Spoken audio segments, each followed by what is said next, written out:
And joining me now is the chair of that committee, Democratic Congresswoman Carolyn Maloney. Congresswoman, thank you so much for making time for us again. Why did you want to hold this hearing? What was so important about it?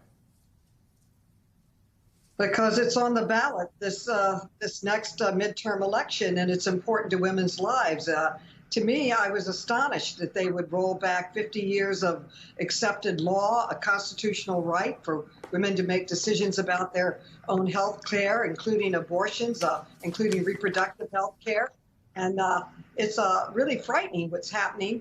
33 million women have lost access to abortions, have lost that already in our country. And if they continue, we estimate that 63 million will be at risk. I want to play for you and our I want to play for you and one of our, for you and our viewers, one of the witnesses in that hearing, Dr. Bhavik Kumar, who is the medical director for primary and trans care at Planned Parenthood Gulf Coast, had to say. Listen to this. Before Roe was overturned, when we were still providing abortion care under SB 8, I saw a patient who was afraid her abusive partner would find out she was pregnant. She was sure she'd made it to the clinic in time to get an abortion. She hadn't. She barely made it to the clinic that day without her partner finding out. Going out of state was unthinkable. She sobbed so loudly, people could hear her in the waiting room. Her fate was sealed. She was sentenced by the state to carry that pregnancy to term, tethered to her abusive partner to likely endure more abuse. These stories are endless.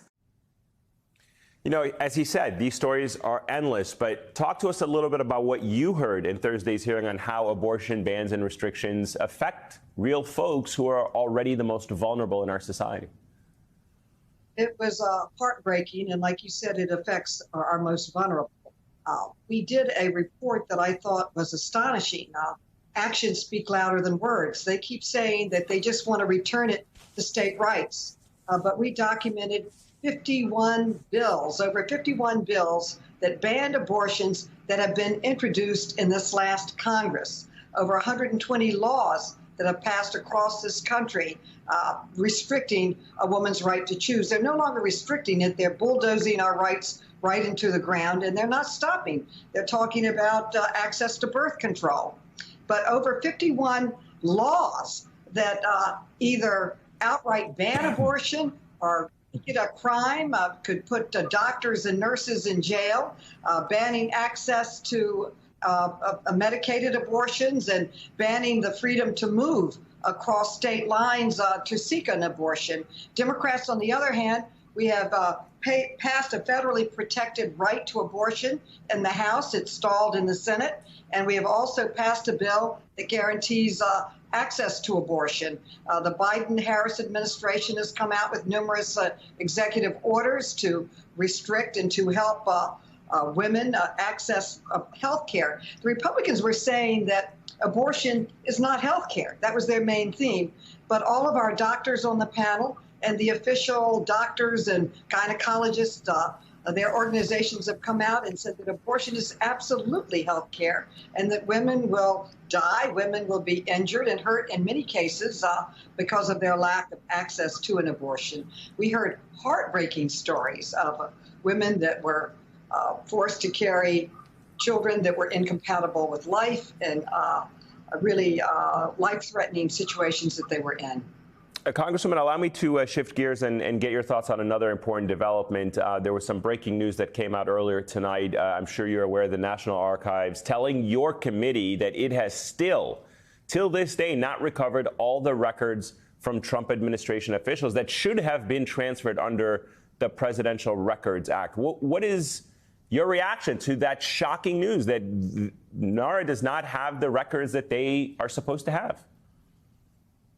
Well, it is shocking and it's outrageous that 20 months after our former president left office, we still do not have the records that are required by law that belong to the American people, that we don't have them, and they have shown total disregard to the law. And we're not going to stop until we get them. The archivist wrote me a letter, we got it last night, saying that they do not have all of the records, and we're not stopping until we retrieve them, and we're working on legislation to make sure that it never happens again. What is very troubling to me, according to our investigation, there were a lot of folders marked highly classified, and there was no documents in the folder. So we don't know what the classified information was or where it is or who has it. And that's a national security risk. This is a very serious disrespect for the law, and the number of national security marked documents was highly, highly troubling, to say the least, and dangerous, I would say. And it's been kept in sites that are not, they're not secure. Yeah, who knows where they are, in fact.